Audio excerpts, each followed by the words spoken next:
Shalom, shalom, shalom. Welcome everyone once again to the D.C.B channel. My name is Uzi Alewi. I'm one of the teachers at Congregation D.C.B. Thank you to Most High God for all things and everything, knowledge, wisdom, and understanding. The ability to call upon His name, the ability to praise Him, give glory unto Him, elevate Him, and also thanking Yahuwah for this holy Shabbat day. I'd like to thank the Most High Creator of heaven and earth for life, food, clothing, and shelter. I'd like to thank the Most High Creator of heaven and earth for everything that He's given us. And in lieu of everything that's happening in the world, Shabbat Shalom, Yemima. In lieu of everything that's happening in the world and the things that have transpired in the last 24 hours or in the past day, we always must give credit and glory to the Creator of heaven and earth. For He's the one that sustains us, He's the one that keeps us, and He's the one that is always there with us. Shabbat Shalom, Lena Lene, Nadabia, Shabbat Shalom. So we thank the Creator for knowledge, wisdom, and understanding and all things that He does for us, and that how He keeps us in mind even through all the travails, through all of our travails and all the things that happens to us in our lives. You can't take for granted that Yah is always there for us. We can't take for granted that Yah is always there protecting us and guiding us and keeping us, regardless to what's happening. So we always have to keep that in mind. This says the Most High chastise those that He loves. Shalom, shalom to Juana Phillips.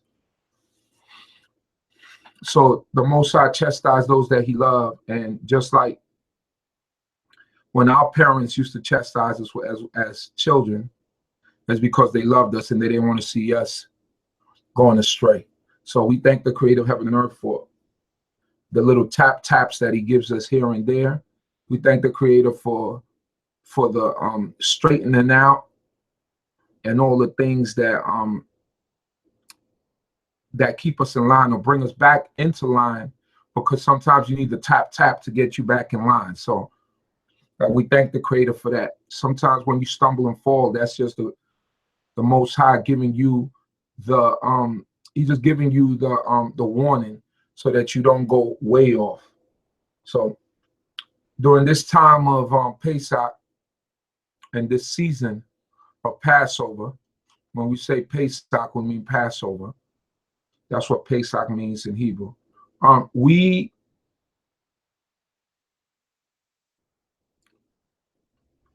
start to contemplate and we start to think about, the things that have happened in the last year, and what are we going to do better this year?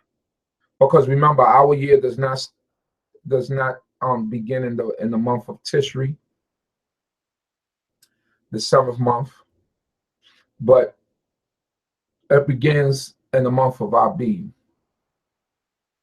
And the Most High told us that this would be the beginning of years unto us. So we begin, from our liberation of Egypt, the Most High God told us to start counting the beginning of our months, which in turn will make it our new year. Shabbat Shalom, Nafi Young and L.A. Taj, Shabbat Shalom.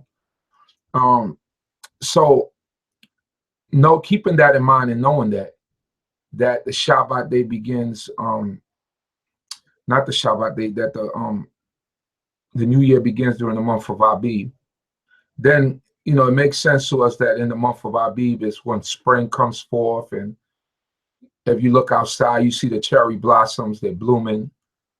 You see little flowers, and you see little buds on the trees and on your plants, on your perennial plants. You got the seasonal, you got the perennial. Y'all ain't think I knew about that, huh?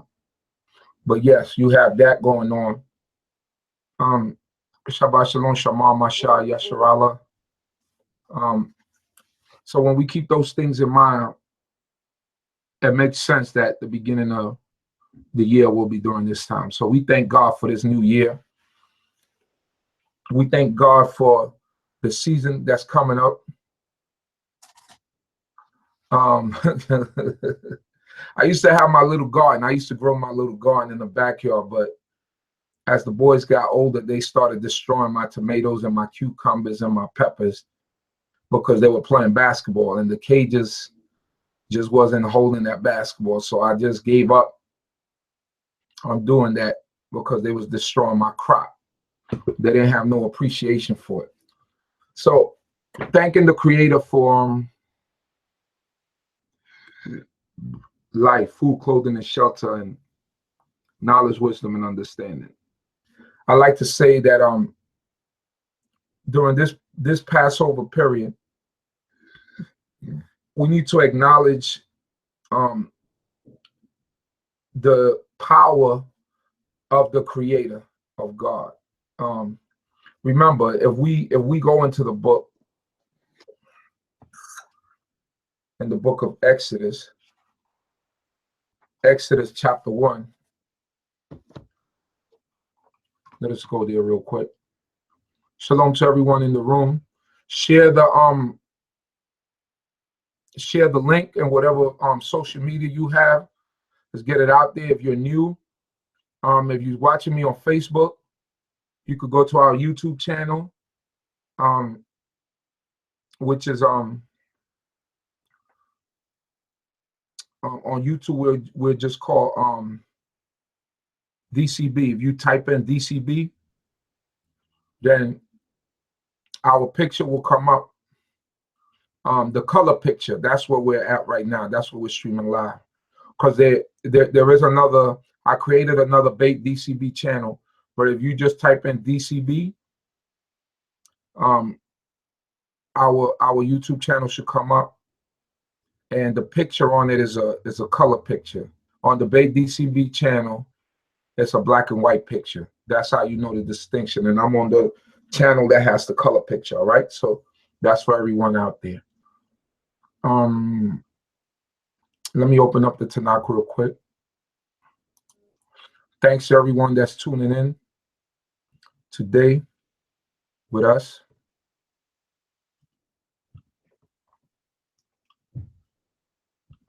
See what's going on here.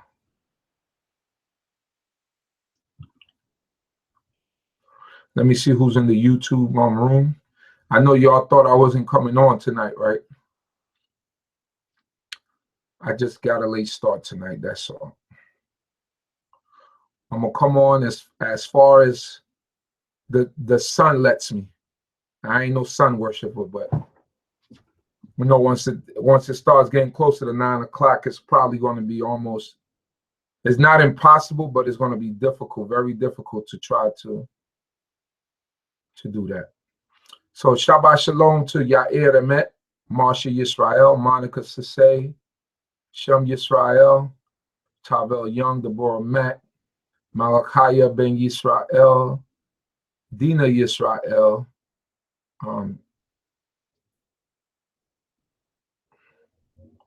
let me see.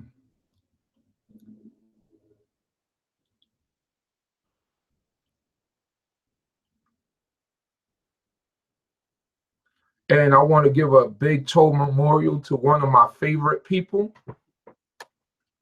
I believe it's her memorial, as I see it up here.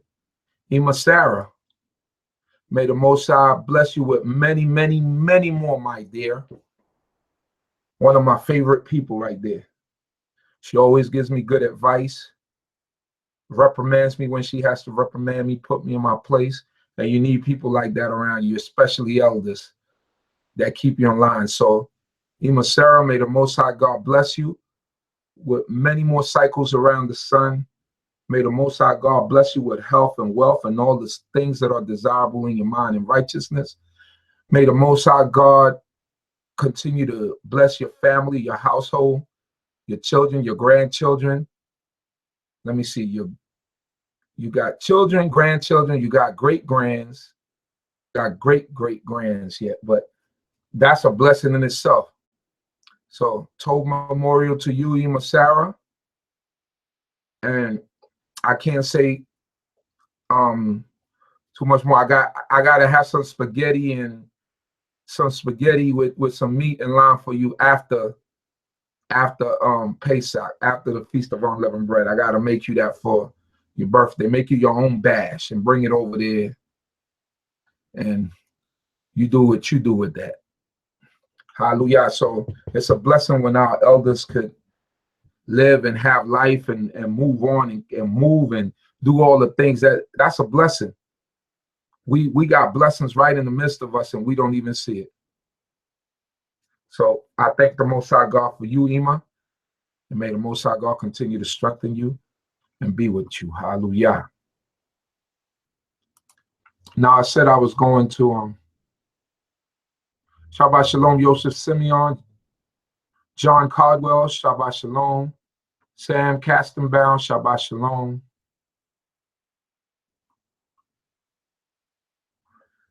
We are holding our seder on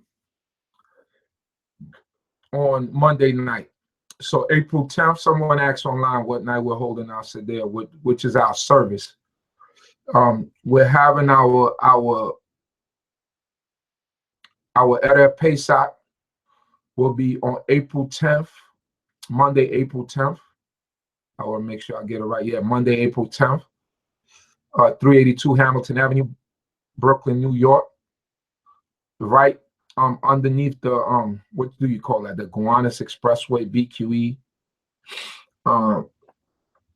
That's what we're going to be at. But change of venue in the daytime on how do you say it, on during the daytime on April 11th.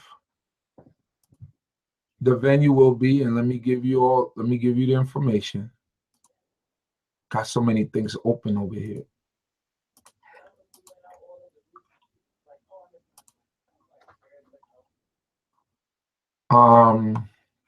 Give me 1 second here.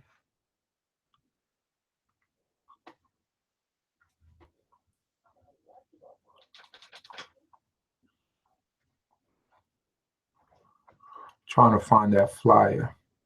All right, so Congregation D.C.B presents Passover 2017. It's going to be at Tropical Reflections Ballroom, 4501 Glenwood Road in Brooklyn, New York. Everyone is invited. That's on April 11th. All right.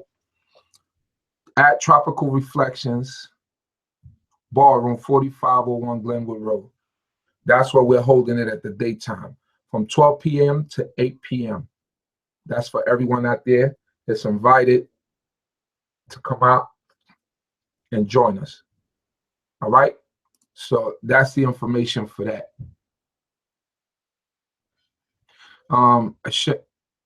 Shenton Post, Shabbat Shalom. So we thank the Most High God for everyone that's in the room. Ima Kasquia, Mordecai, Princess Hannah, and everybody else that I missed. So there it is. There it is for the shout outs. Got to give a shout out to my peoples. Let's see here. I want to go into the book of I got two computers going here, and sometimes I forget which one I'm typing into.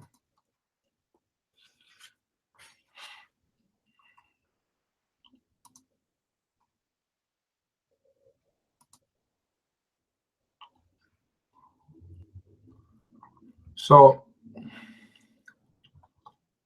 we know that 70 souls came into Egypt with Jacob initially, and we know that part of the history, right? So now we pick it up from Exodus chapter 1,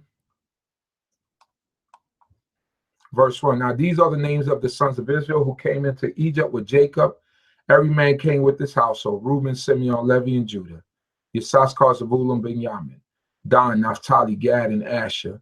And all the souls that came out of the loins of Yaakov was 70 souls, and Joseph was in Egypt already.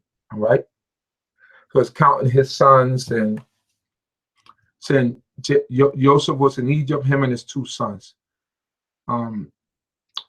which is Manasseh and Ephraim. And we know later in the history that they took the place of Joseph in the inheritance, because Joseph got the inheritance of the firstborn rather than Judah.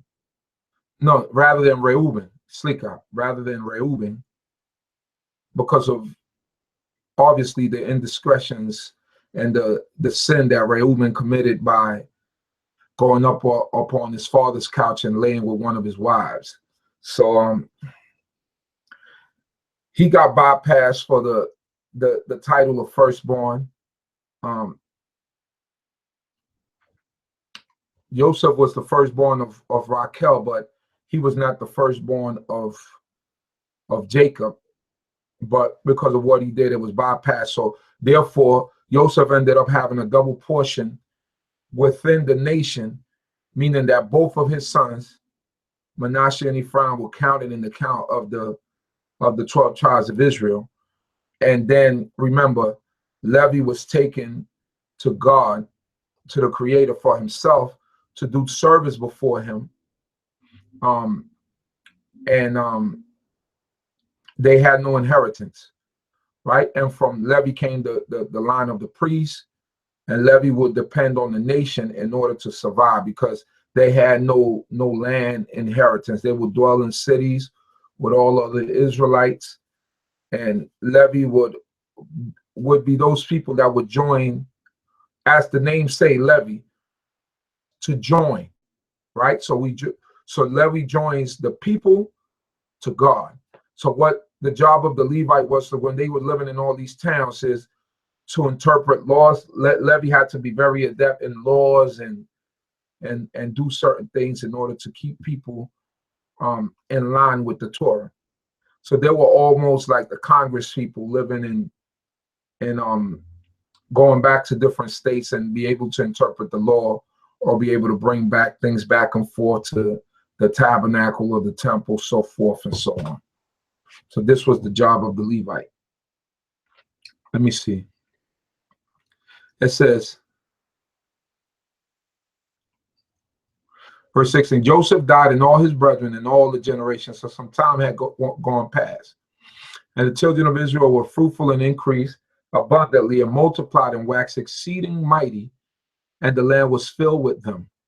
So now the land was filled with the children of Israel, right? But now Joseph and all his brethren, everybody died. But now the land is filled with our people, because naturally you're living in the land, you're growing in the land, you begin to procreate, and life begins to form, and you get comfortable. It's just like if you migrate from one place to another and you begin to live there, and you begin to how do you say it, assimilate to whatever is happening. You begin in that land, you begin to become comfortable there, and that land becomes home. So Egypt became home to us, because remember, we came from a time of famine. We came into Egypt. Egypt had an abundance, and not only did Egypt have an abundance, but Joseph was running things in Egypt. So therefore, it made it easy for the people at that point, the children of Jacob, to assimilate and to live there, and to take on the traditions and the ways of the people. Not too different than what we do here. Not too different than what's happening here. And the ironic thing is that you're going to see parallels between what was happening in Egypt and what's happening here, right? What was happening in Egypt and what's happening here today. And there are some similarities and some connections that are going to be made on that. It says, now it says 7, and the children of Israel were fruitful and increased abundantly, multiplied, waxed exceeding mighty, and the land was filled with them. Verse 8, now there arose a new king over Egypt who knew not Joseph. So there arose a king over Egypt, they knew not Joseph. So some people say I don't want to speculate. Chief Benjamin knows the timeline, and brothers like Morey Avdia, also known as Zion Lex, they know the timelines, the different timelines, and people say, no, it was this king, no, it was Ramesses II, it was this one, it was that one. So those brothers are experts in that, especially my brother Zion Lex. So I will let him do a presentation of who was the kings of that time, because he has a timeline of where and who and how they rule. You understand what I'm saying? So I think I'll leave that explanation better to a brother like that who really knows, you know, that part of the history. Verse 9. But we know that there was a king or a pharaoh that knew not Joseph. That's understood. And he said unto his people, behold, the people of the children of Israel are too many and too mighty for us. Come, let us deal wisely with them, lest they multiply, and it come to pass that when there befall of us any war, they also join themselves unto our enemies and fight against us and get them up out of the land. So they were afraid that us as a people, because we were growing so fast, so vastly, we were spreading out. They were afraid that, remember, Egypt at that time was a metropolis. It wasn't just us and the Egyptians that were living there. There were, you know, Canaanite tribes that were coming through there. You had in the, you know, Egypt in ancient times was known as Kemet. And to the south of them, you had the Nubians, you had the Cushite kingdom, you had all these different people that came through Egypt.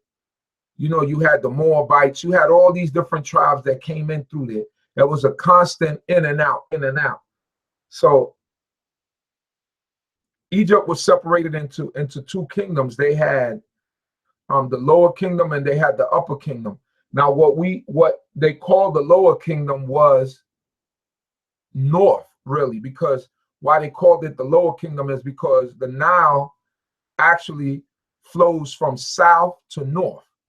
So wherever the Nile ended, that's what they called the lower kingdom, and the upper kingdom was the southern part of Egypt, if you could understand what I'm saying. So this is what's going on. During this time, you had co-reigns, because Egypt also was separated, just like how Israel was separated to a northern kingdom and southern kingdom. At times, you would have two pharaohs reigning at the same time, one in the southern, one in the northern kingdom. So these were the things that were going on. So there arose a pharaoh that knew not Joseph, that knew not of his great works, and knew not of the things that he did, and what happened and what transpired. But this is part of what the Most High God prophesied to our father Abraham, where he said that we should be servants to a people that we knew not. You know, he said that to our father Abraham earlier in the book of Genesis, right? He said for 400 years that we should be servants. So here it says, verse 10, come, let us deal wisely with them, lest they multiply. And it come to pass, when they befall of us any war, they also join themselves unto our enemies and fight against us. So that's what they were afraid of, that we would join to their enemies and that we would overtake them, right? I want to draw some parallels. That's the same situation that's happening today. Many families are being broken up. There are laws in the book that are designed to minimize the population. Now, it might not be as drastic as what was happening in Egypt, where they were drowning all the firstborn boys, killing all the babies, right? But what they're doing is, you could be here for 15 years, you have a green card, have a family, maybe you might be here for 20 years. You know, been here from your youth, from when you were 15, from when you were 5, 2, 3 years old. You don't know whatever place you came from. All you know is America. So what's happening now is And the funny thing is that Bill Clinton was the one who wrote this law in. Even if you're a green card holder, we're not talking about quote unquote illegals, people that are here illegally or anything. These are people, green card holders are people that are legal residents of the United States. They're not citizens. They haven't gone all the way over and claimed citizenship. But what they did is they claim residency, so residency, what it does is it gives you the right to work. You pay taxes as a resident. You could go back and forth. You could travel with, of course, the passport of the country that you come from, because you're a resident here. It shows that you work, that you live here, so forth and so on, but you're not a citizen. So what happens is that Bill Clinton wrote into law that if you have been convicted of a felony, right, and you went to jail, you did time, and you whatever, and you were convicted of a felony, that when you travel, right, let's say you did a felony, and you did this years ago when you was a young guy, 18, 19, you did your time, but then now that you're 35, you decide to travel with your family back, what you call home, to the place where you came from, and then on your way back to the U.S., when you get to customs, the customs agent stops you. He runs your name, and he says that he sees that you have a felony from ages ago, 20 years ago. Your residency is revoked, and you're sent back to the country where you were born. Your family stands there and sees you get taken to another special place because you're getting sent back, and your residency is revoked, and you got to wait 10 years to come back into the country, which it's a fallacy, because after they strip you of your residency and all that, they're not giving it back to you. They just look at you as a felon. So now what's happening is that you have a lot of illegals or whatever that's been living here for a long time. But what happened is they grew families, they have children, are even working, and what they're doing is they start to eliminate the population. Why? Because the ones who are in power do not want, as they say, the quote unquote Latinos are growing at a faster rate than any other demographic of people. Us as Black people, we stay between 13, 14, and 15%. Why? Because that's by design. That's called population control. Our women kill more babies than anybody else. That's a way of controlling the population. So we've learned how to control our own population. Murdering each other, that's another way of population control. But one of the biggest ways to control population is by incarcerating young Black males. And what do I mean by that? Because young Black man is being incarcerated, you stop him from procreating, from reproducing.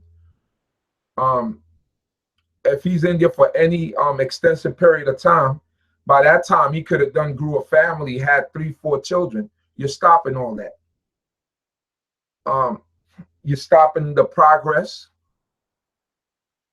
and children growing with their fathers in their homes. So just like it was back then with Pharaoh, he went more on a drastic point of killing the babies. Today's Pharaoh, what they do is, and let's not forget the violence that's perpetrated against us by those who act or are an enemy unto us. the violence that's perpetrated onto us. So all those things should be kept in mind. And all those things to think about, and what we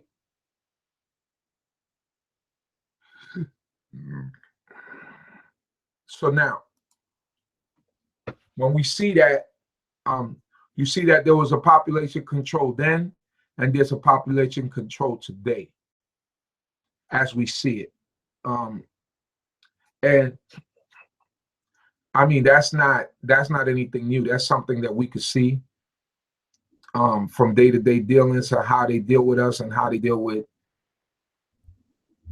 When people say Latinos, I always, to me, it's like, you know,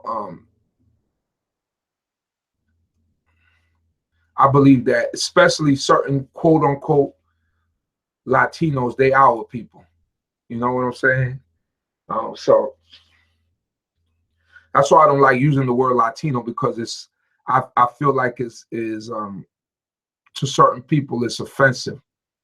And I just feel like some of them, some of the people definitely are us, you know. But that's just me. Another story for another day. Says, verse 11. Therefore they did set over them taskmasters to afflict them with their burdens, and they built for Pharaoh store cities, Pithom and Ramesses. But the more they afflicted them, the more they multiplied, and the more they spread abroad, and they were a dread because of the children of Israel. So the more they afflicted us, the more we multiplied, the more God was with us, and that's how the Most High God works.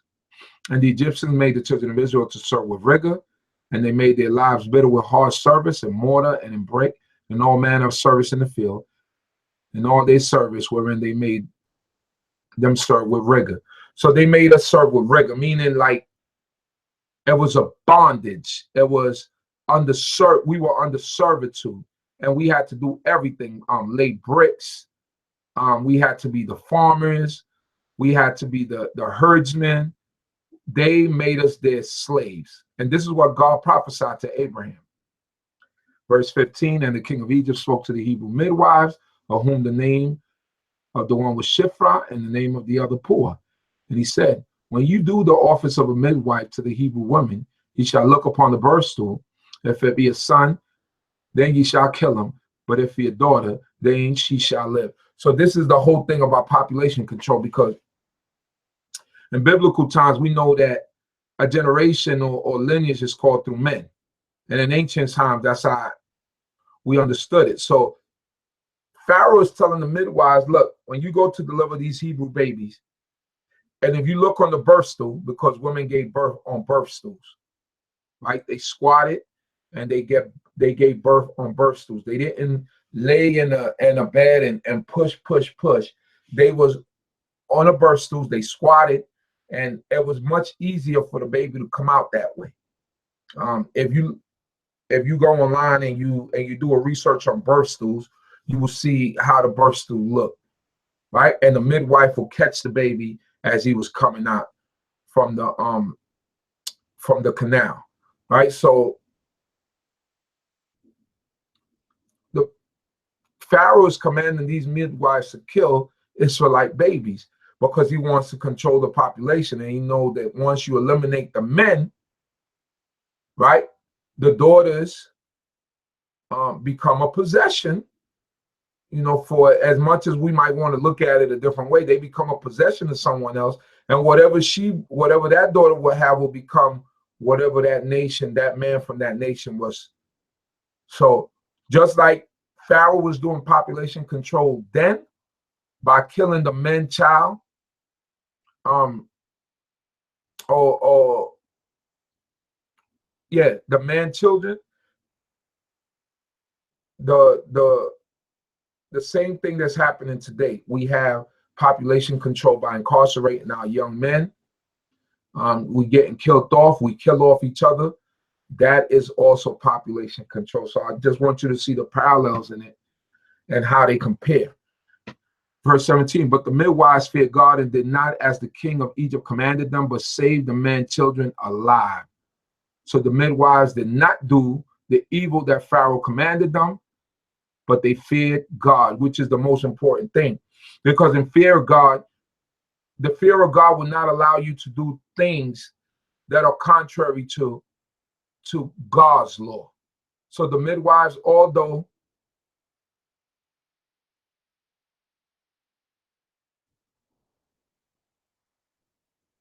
so in all the things that were happening, the midwives had enough sense to know that this, and we cannot go through with this. So they didn't kill the man children.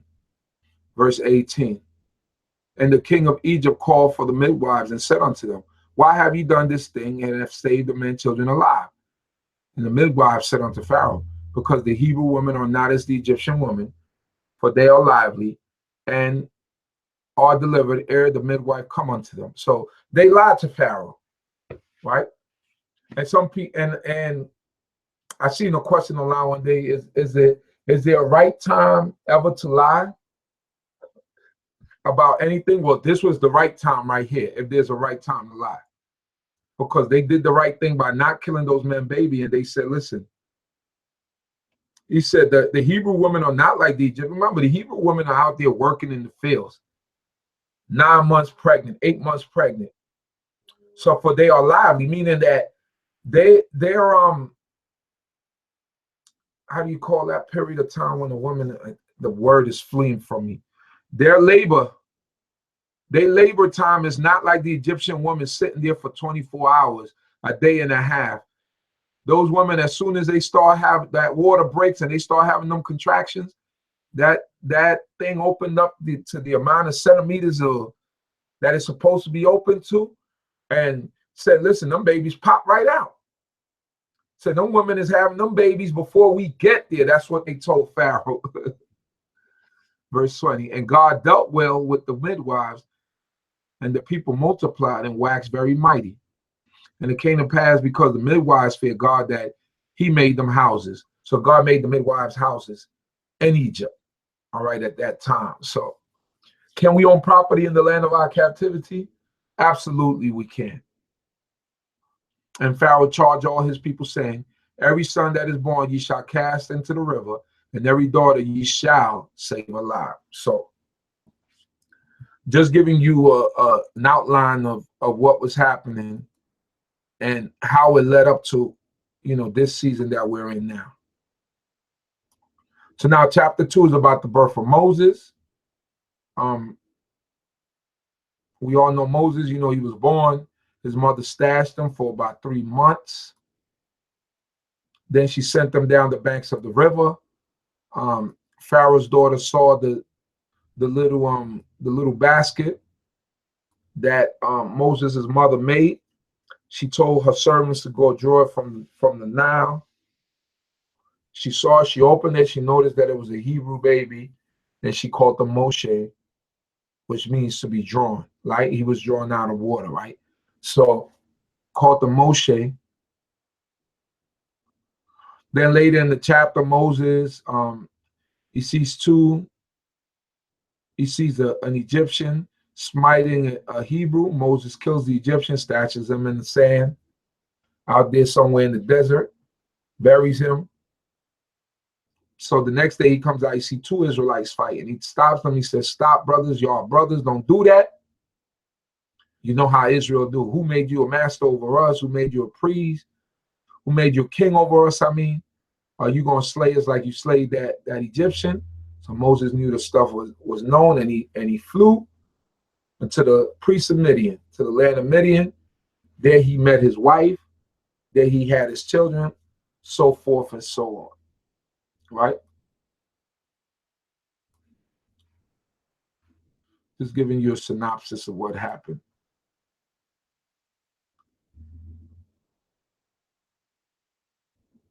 So then God heard the groaning. He remembered the covenant with Abraham, Isaac, and Jacob about the people.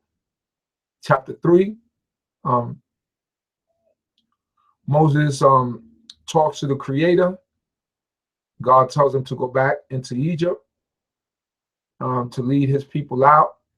He gives Moses his name, right? In verse 14, and God said unto Moses, I am that I am. And he said, thus shalt thou say unto the children of Israel, I am has sent me. Wayomer Elohim El Moshe Heye Asher Heye Wayomer Ko Tomar Livne Yisrael Eye.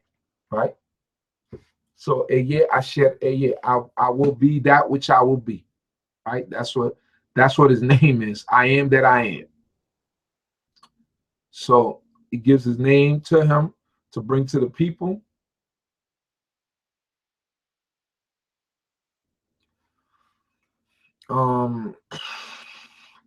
What's going on here?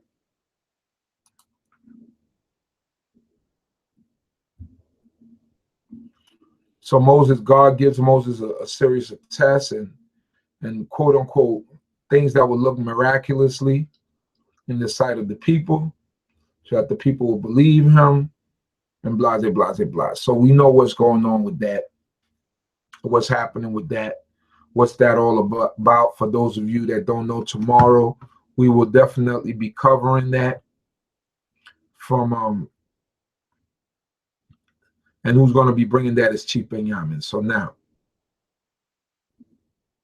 I have something to share with y'all that somebody brought me. So now we know that during the season of Passover, what did the Most High God command us?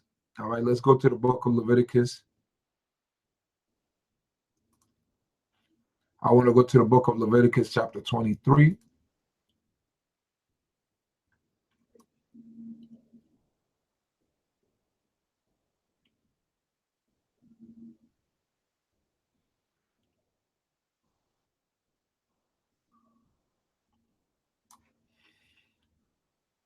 I was looking at Leviticus chapter 1, my bad. Trying to figure out. All right. So it says here, from chapter 1, verse 4. So we know the first couple of chapters is talking about the Shabbat day. So verse 4. These are the appointed seasons of Yahweh, even holy convocations, we shall proclaim in the appointed season. It says, Ele Mo'adeh Yahweh, Mikra E Kodesh, right? Holy calling or holy convocation. Asher Tik Reu Otam Bemo Adam, right? So that's the appointed season, right? So these are the appointed seasons of the Most High God. It says, verse 5, in the first month, on the 14th day of the month at dusk, it's Jehovah's Passover. It said, Bakodesh, it said, Arishon, the first month, right? Kodesh is month. Harishon is first, right? Like Rishon means one or first or whatever. Be'arba'ah, on the 14th day of the month at dusk, right? Ashar la Chodesh, Bein ha'arba'im, Pesach la Yehovah. So it should be a Pesach to Yehovah. 6, and on the 15th day of the same month is the feast of unleavened bread unto Yehovah. 7 days ye shall eat unleavened bread. So, right, it's the feast of unleavened bread, and 7 days we shall eat unleavened bread. So on Monday at sundown, we begin the Pesach and also the feast of unleavened bread, right? So the observance of Pesach and the feast of unleavened bread. So now it says here, 7 days ye shall eat unleavened bread. 7 days ye shall eat bread without leavening in it. It says, in the first day ye shall have a holy convocation, right? In the first day, ye shall do no manner of servile work. So that's what we'll be doing from Monday night to Tuesday night. That's the first day, because the day is counted from evening unto evening, from the beginning of times. There was evening, and there was morning, and there was one day. All right, verse 8. Ye shall bring an offering made by fire into Jehovah 7 days. In the 7th day is a holy convocation. Ye shall do no manner of servile work.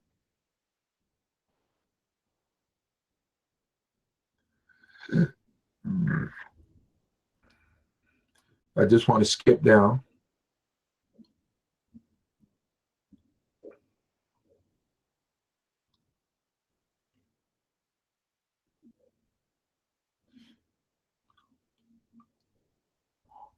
All right, so now I want to go to the book of Deuteronomy 16.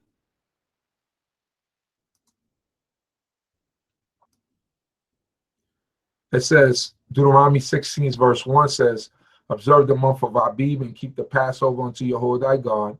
For in the month of Abib, Yehovah thy God brought thee forth out of the land of Egypt by night. And thou shalt sacrifice the Passover offering unto Yehovah thy God of the flock and in the herd, in the place which Yehovah shall choose to cause his name to dwell there. Right? So from the flock and from the herd. That's where you get your Passover offering from. Verse 3, thou shalt eat no leavened bread with it. 7 days shalt thou eat unleavened bread therewith, even the bread of affliction. For in haste didst thou come forth out of the land of Egypt, that thou mayest remember the day when thou camest forth out of the land of Egypt. All the days of thy life there shall be no leaven seen with thee in all thy borders 7 days. Neither shall any of the flesh which thou sacrificest the first day at evening remain all night until the morning. So this is clear. And there shall be no leaven seen with thee in all thy borders 7 days. Neither shall any of the flesh which thou sacrificest the first day at evening remain all night until the morning. So we understand that the leavening we got to get rid of. The leavening we do not want in the midst of us, meaning, you know, bread, crackers, anything that has that leavening in it that causes stuff to rise or whatever it is. So get rid of the leavening. We understand that we usually do our spring cleaning during this time. People clean up their homes, clean up everything, sweep, mop, wash the curtains, put up the spring curtains, whatever it is. Most people at this time do their cleaning. God commands us to remove the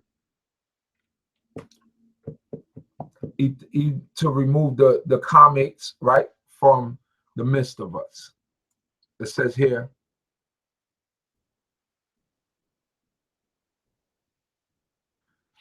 it says, Welo Yera'e Leka Seor, right? Seor is the sourdough, right? It's the dough that's set aside to sour to make that whatever it is that you put into fresh dough that makes it rise, right? Today we know it as yeast, or what we call yeast, but back then it was the sourdough. So bekal gevu ka shivat yamin welo yal, says yalin min habasar asher tisbak ba'erev bayom harishon laboquer. All right, so none of it should remain until the morning. Neither shall any of the flesh which thou sacrificest the first day at evening. So now, no, I was reading the wrong thing. Sorry, I'm tired. It says, Lo tokal allow chametz, right? Thou shalt eat no leavened bread with it, right? So that's the chametz, that's leavened bread. Shivat yamin, 7 days shalt thou eat unleavened bread therewith, right? Shivat, that's 7. Yamin, days. Tokal alayo, mazot lechem oni, right? You shall eat unleavened bread. Even the bread of affliction, for in haste didst thou come forth out of the land of Egypt, that thou mayest remember the day when thou camest forth out of the land of Egypt, all the days of thy life, and there shall be no leaven seen with thee in all thy borders. So that's what I want to concentrate with. So all of our borders is our homes, wherever we live. We usually clean out our cars. We don't live in our cars, but we clean them just to get the clean sense of the vehicle or whatever. But wherever we live, wherever we abide, wherever is our abode, is what you're supposed to clean out. Even if you're not going to be at your house, it is commanded that you clean the commons out of your house at that point, because the house belongs to you. It says there, and there shall be no, verse 4 says, Deuteronomy 16, verse 4 says, and there shall be no leaven seen with thee in all day borders 7 days. And there shall be no leaven seen with thee in all their day borders 7 days. Neither shall any of the flesh which thou sacrifices the first day at evening remain all night until morning. So the sacrifice, we know that's done in the land. So what I'm concentrating on is that there shall be no leaven seen with thee in all day borders, in all thou borders 7 days, right? So that means even if I'm planning to go on vacation during that time, I got to get the leavening out of my house that I live in, right? I want to show you guys a video, and in order to see this video, you're going to have to go to YouTube. It's about a 16-minute video, right? And I want y'all to let me know what you think about this. Let me share my screen on Facebook. Remember, we are on D.C.B on YouTube, so if you want to look at the video, you might be able to hear it, but the people on over here will definitely, on YouTube, will definitely able to see it and hear it. So I want to play some for y'all.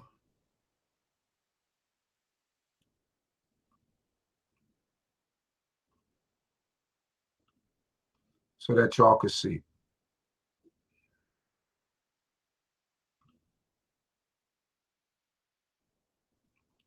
Tell me what y'all think about this.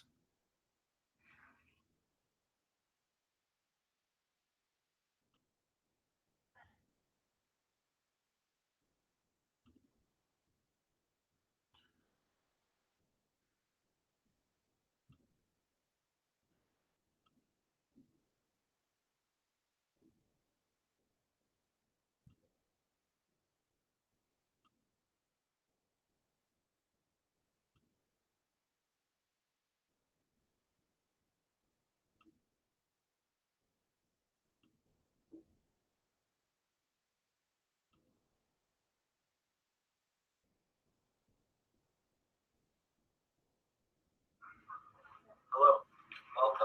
Nice to meet you. David. This is David. Okay. Pay attention to what they're saying. Take notes. Let me know what you think about this. The Jewish people have now a holiday called Pesach or Passover. And on this holiday, we don't eat chametz. Now, I'll explain to you in a moment what chametz is. But not only we don't eat it, but we don't even own it. We don't possess it. Now, what does the word chametz mean? I'll give you some examples, but there are many more examples than this. But just you should have an idea. Bread, biscuits, cereals, flours, yeast, snacks. It could be in ketchup, in mustard, Marmite. You know what Marmite is? Good stuff or hard stuff? I want to put you. I'm all with you. It could be in soup mixes, coloring, glucose. Whiskey is chametz. So he's giving this guy, you know, they're like in a lawyer's office. He got all these documents in front of him, and he's giving this guy just a rundown of what chametz is, right? So now we just read chametz is leavened bread, right? Leavened bread. That's what it breaks down to. Chametz being leavened bread. He's saying chametz could be in all these things, right? So he's just giving his explanation of what chametz could be in, and blah, blah, blah, blah. Let's go. Now let's keep listening. In drinks, it could be attached, like breadcrumbs attached to items, to books. to utensils, it can be attached to clothing or games. It could be in cosmetics, in medicines. It could be left behind in a bag, in a suitcase. It's in pasta is chametz, sausages is chametz, and there are many, many other things that are called chametz. And if you want, you could learn all about it. But we cannot have chametz on Passover. Therefore, we're going to sell it to you, a non-Jewish person, this chametz. So now this is when it gets a little bit tricky. He's telling the guy that's sitting across from him that they cannot have this chametz, but they're going to sell it to him, right? They're going to sell it to him. They're going to sell the stuff that they can't have to him. And let's see how far he goes with this and all the stipulations, because he's like drawing up a contract, right? I hope that y'all with me, that y'all following along. Not only are we going to sell the chametz, but we're going to rent you the places in which the chametz is stored. If the chametz is in a cabinet, we'll rent you that cabinet. If it's in the house, we'll rent you the house. It's going to be if it's in a business, we'll rent you the business. So he's telling the person, he said, we're going to rent you the space where this chametz is stored. Now, we just read that God said to get rid of the chametz, to get it out of your houses. Why will you have chametz in your house still? If the Most High God is telling us to get rid of it out of our borders. He said, if it's in a cabinet, we will rent you the cabinet, physically saying that, like, you see all the paperwork that he got on the table? These are different families that have certain things that they don't want to get rid of. And what they do is they put it in a contract. They rent it to someone they do 8 days. They rent it to someone for 8 days. And then they say that, that they're free from that chametz. But when they come back from it, that cabinet and all the chametz or whatever that they never got rid of is still there. You understand what I'm saying? I just want you to show how when it comes to God's Torah, we can't be subversive. We can't think that we could get over or find a shortcut to get around to it. And this is what they're doing. And this is big stuff. This is like legal documents that they drawing out, just not to have ownership, some of them, of their homes, their businesses, a cabinet space in their house that has chametz in it, so that they could feel like they're not in violation of Torah. Let us continue. If it's in an oven and they don't want to clean it, we'll rent you that oven. Okay. Now, and it could be even part of a place, like the right side of the place, the left side of the place, the top shelf of the cabinet, the bottom shelf of the cabinet. Now, all the people that are selling the chametz, it's listed over here, and they all sign their names. All of these people made me their agent to sell it for them. So all the people in the community that want to sell their chametz made him the lawyer, the agent, to sell their chametz, right? So now he's speaking to what they will call, quote unquote, heathens or people or Gentiles across the street, across the table from him. And he wants to sell him the chametz, or he wants to rent the certain space out that has the chametz to the people, just to not be held responsible for that chametz that they don't want to get rid of. Like Ima Havared said, these are loopholes that they look for.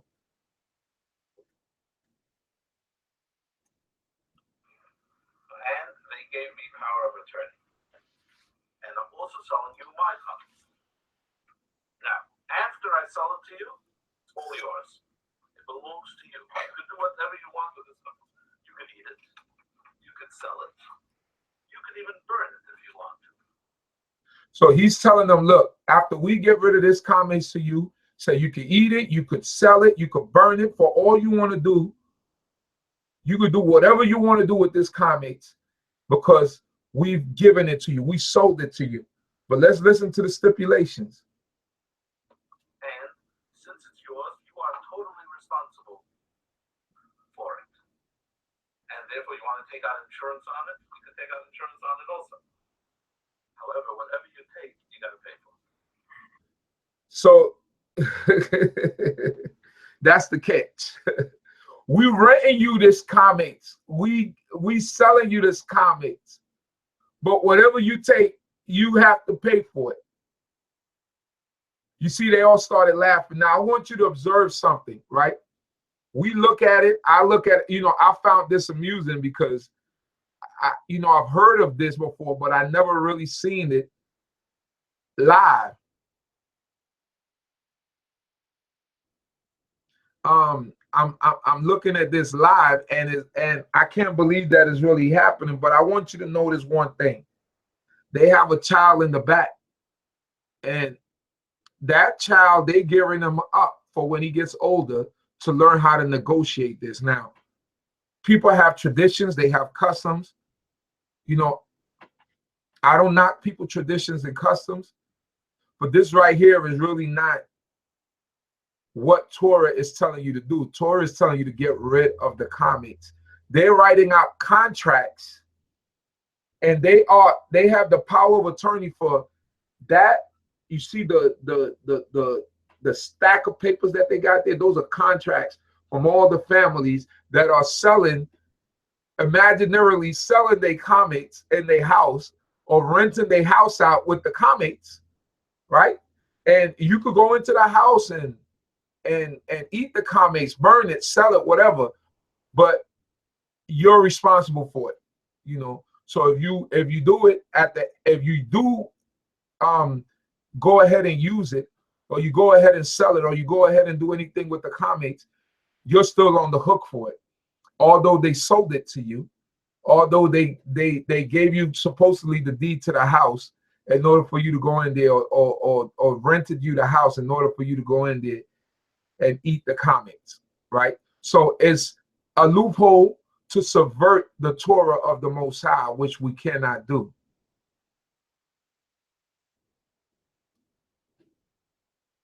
Here we go. Okay. Now, how are we going to know how much it's worth? Whatever you take will have experts that know how to appraise things to see what the value is, and they will say how much it's valued, and we'll give you a 10% discount if it's such a good customer. Okay? Now, it's possible these are the people, here's a list of all the people who may be their agent to sell their homes. It's possible that I lost one of the papers, or I made a mistake, right? For whatever reason it's not included, I want that to be included in the sale, even if I forgot to put it here or I lost it. Furthermore, any chametz in these people's houses, even let's say they said the chametz is only in the kitchen, but if there is a chametz in their bedroom, this should be included in the sale. Even things that become chametz on Pesach, and even if it's little crumbs of chametz, all of it we're selling to you. Now, like we said, when it's sold to you, it's all yours. Not only that, the places in which it's stored is all yours. However, I'm going to ask you permission for a few things to do with your chametz and your place. One is, here come the loopholes. So it's your stuff, but however, I'm going to ask you for permission to do certain things with your comics. Now, this is wordplay semantics. You're playing around. Yeah, this is your place. You're psyching yourself out to believe that you're really selling this place, but in reality, it's still your place, and you did not do God's Torah. God's Torah commands us to get rid of the comics, right, out of our place. That's it. Not to sell the place to someone, not to rent it to someone. So now he's going around with the loopholes, and he's telling them, no, I rented you the place, I sold you the place, but I'm asking you for permission to come back to the place that somehow I rented to you, to come back and get certain comics. And now let's see what those comics are. Oh, you know who he's doing business with. You know exactly who he's doing business with. It looks like somebody that's mixed, but I think is a black person. You know, let us go. Someone finds chametz on Pesach in their house, and they want to burn it. You permit them to burn your chametz, but we'll take it off the price. You understand? Next, there are certain people who have illnesses, and they must take medication, which is chametz, but they're not allowed to have chametz. So we're going to sell it to you. It's your chametz, and you will give them permission to use your chametz, feed it to the children or whatever they're ill, but it will be taken off the price. So you hear what he's saying? He's playing he's so deep into the wordplay that he's telling them what the exception is. Like he's saying, if there's medicine that someone is on a medication, right?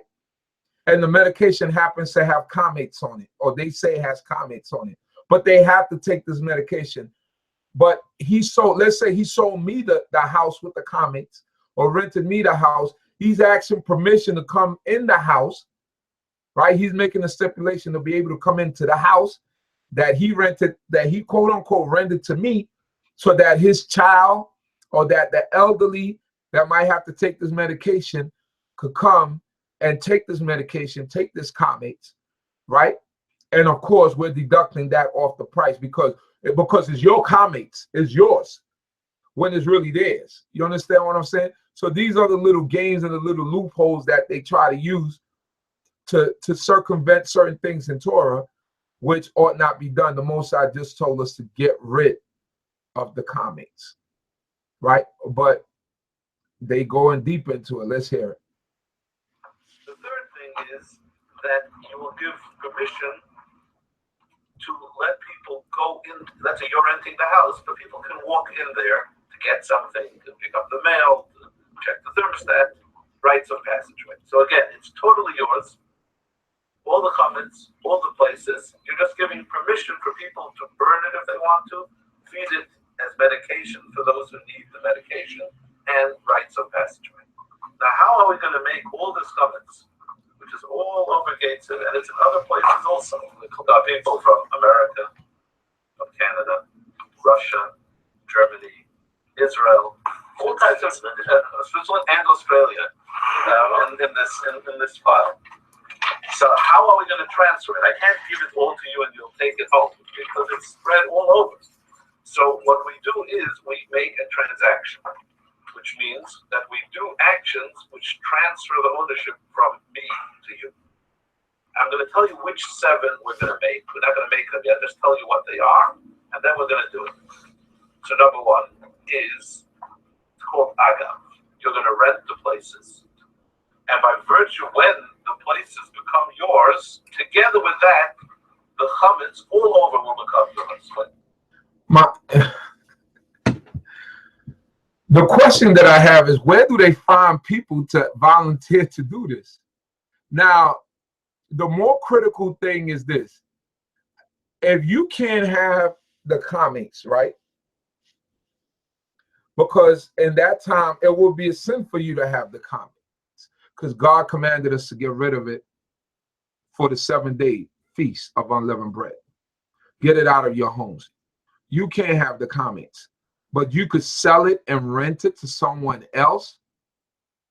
What if that person decides to follow Torah and they remember that you caused them to err, or you caused them to supposedly you rented these places to them, and you caused them to be at you caused them to be contrary to the laws of God? What do you think about that? You know, you could check the video out yourself. I'm not going to go through this whole video. It just seemed really, really interesting to me. You could finish looking at it. What happens to all the comments you sell for Pesach? Rabbi Zimmerman. You could look at it and tell me what you think about it. You could look at the rest of it. It's about a 60-minute video. I don't want to go through the whole thing, but it just shows you how people try to circumvent Torah and try to do stuff. Oh yeah, you know, that's a given. it's the brother Yosef Simeon puts on Facebook. He said, right, like the Muslims that sell pork products. Yeah, if you don't eat pork, right, and it's against your Quran to eat pork, then why would you sell pork to the quote-unquote blind, right? That's what they do. It's like I caught, it was a few years back, maybe about 6 years back or 7 years back, there was this fad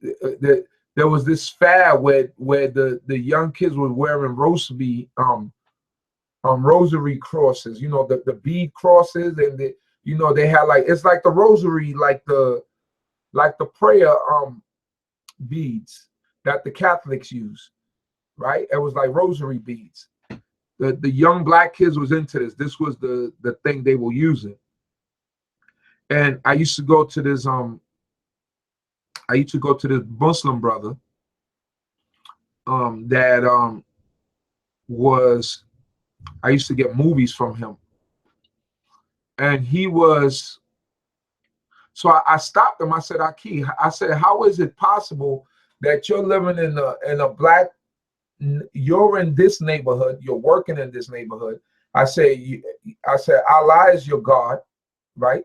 I said, and you are perpetrating a lie to people by selling them that, especially to young black people. I said, I'm sure if your imam seen that he wouldn't be too happy with you, and he was like, brother, you're right. He was an African brother. He's like, he was ashamed at first. And then he was like, but you're right. And by the next week, he didn't have them. He wasn't selling those beads anymore.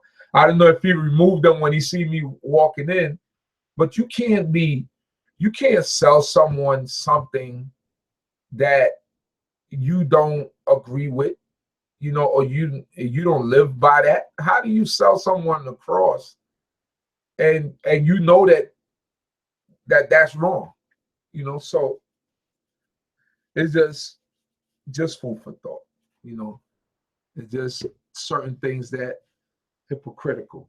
So that's that. I know tonight wasn't that great of an interesting lesson, but I'm still tired from the cleanup. Been cleaning up all night. Let's see. It's prison beads. Fake people. Let me see here. Let me go back to my regular screen so that the people could see me. Back to my regular screen. So when y'all get a chance, y'all check that video out. Shalom, shalom. Yeah, y'all check that video out. Let me know what you think of it. Check the whole video in its entirety. I thought it was interesting. So, we don't sell our comics. We actually get rid of it.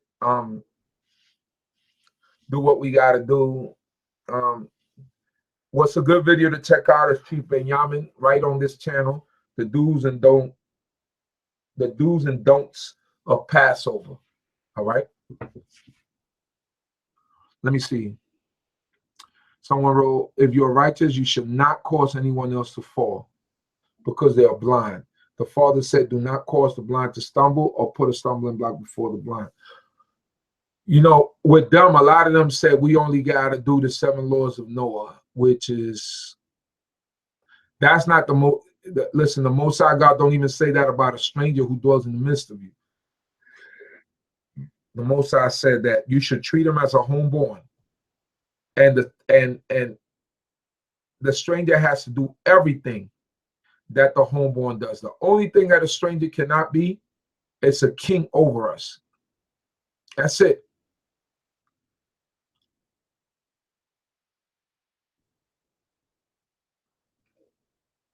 So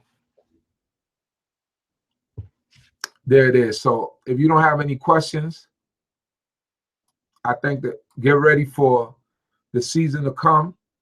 A lot of preserves and a lot of whipped butter. The breakstone whipped butter, usually the salted one.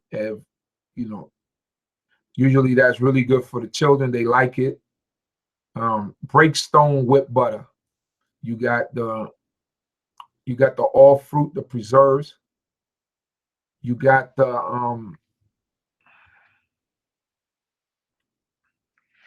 some people roll out their matzahs. It's great.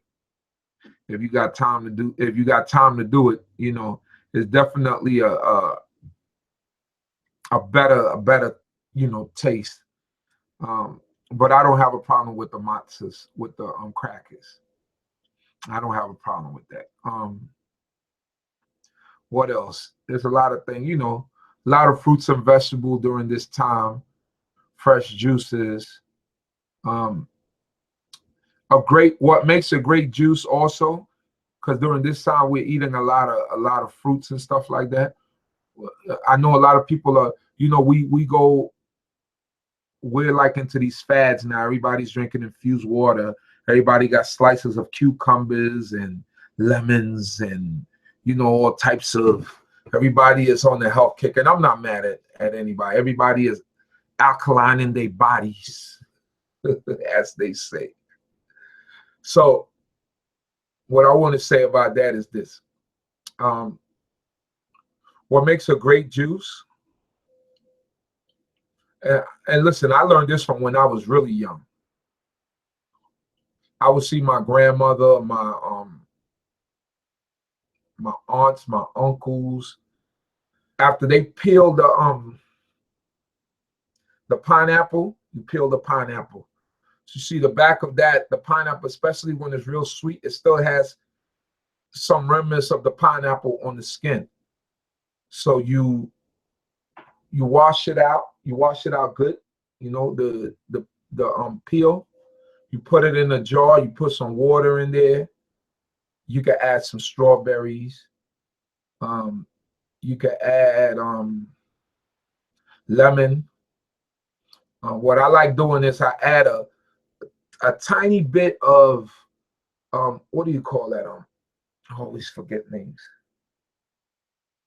You can add honey or what's the other thing? What's the other sweetener that looks like honey? That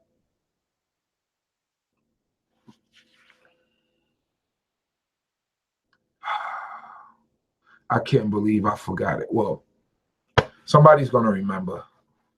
Whatever sweetener, natural sweetener you use.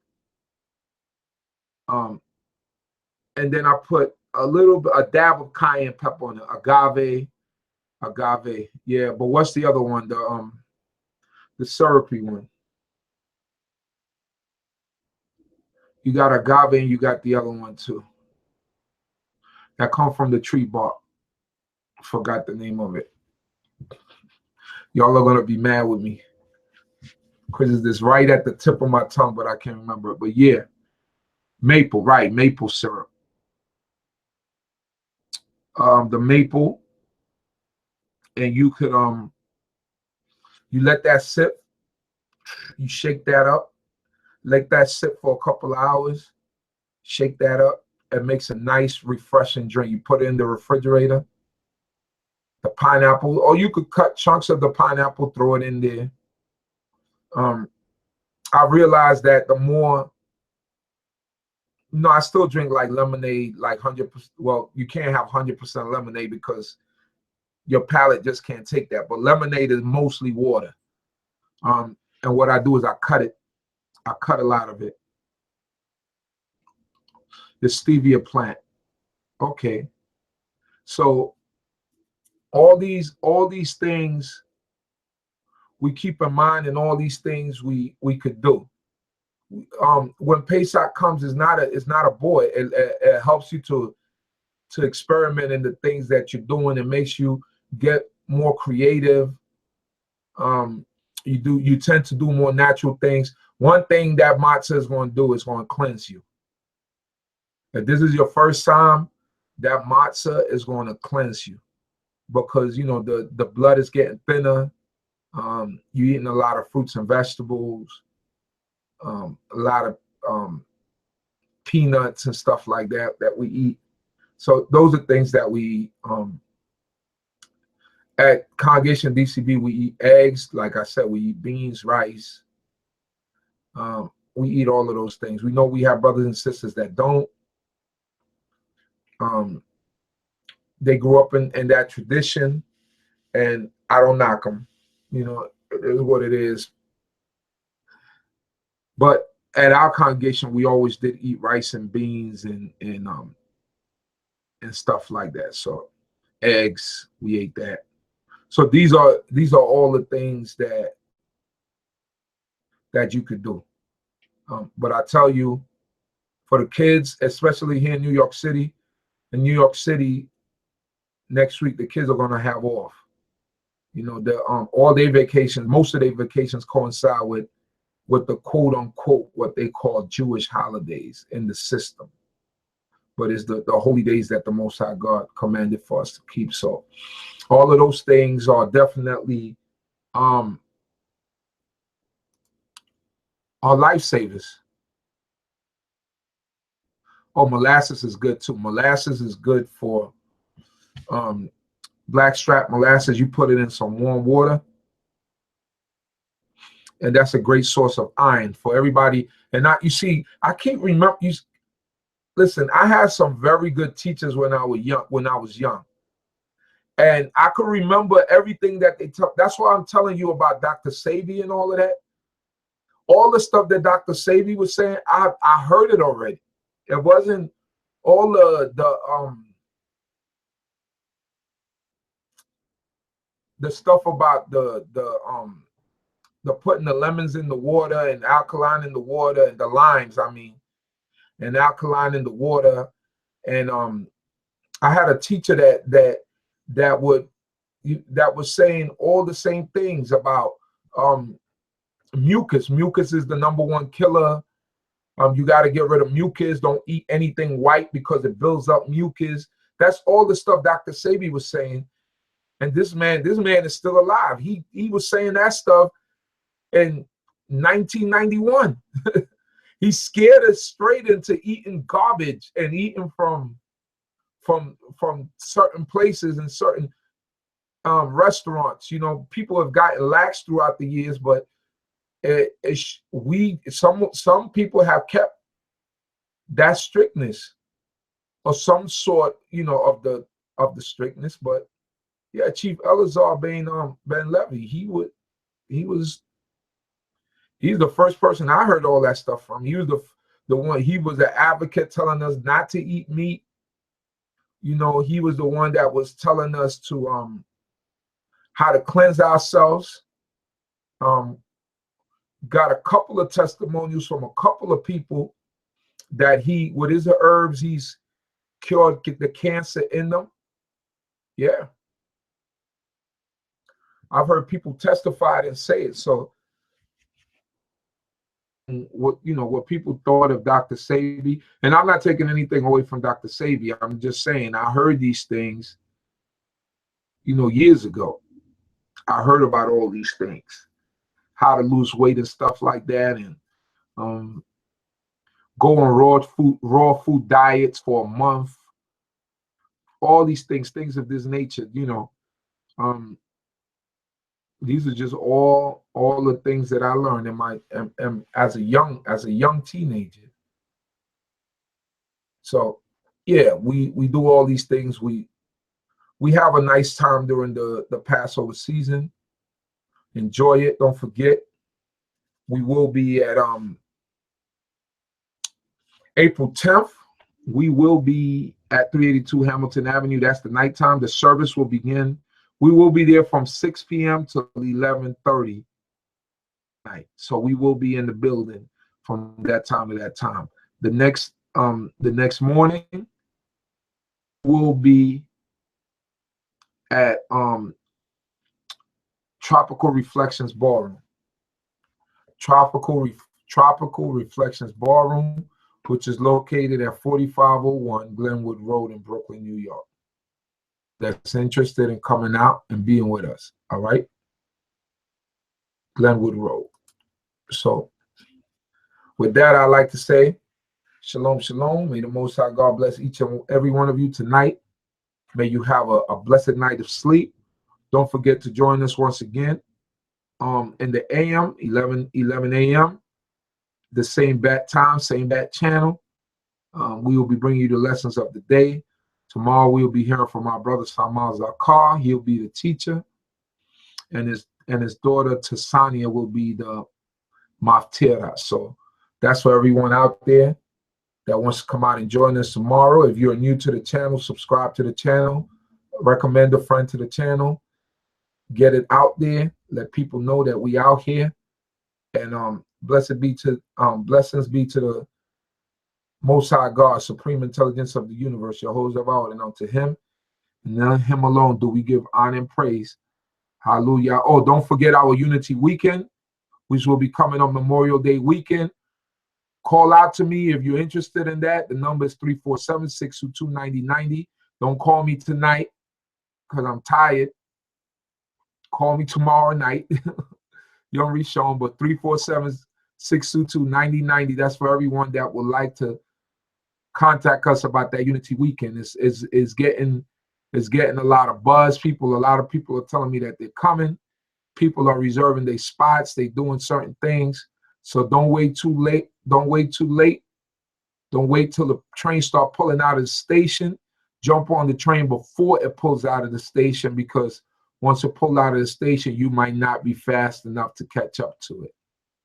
So start making your plans now. This is the weekend of the 27th, right, of May. So come out. I believe my sister Lena might be there. I'm not sure. We're looking for also people that want to perform, people that really could perform, not people like me that sing like me, not those type of people. We want real performers, right?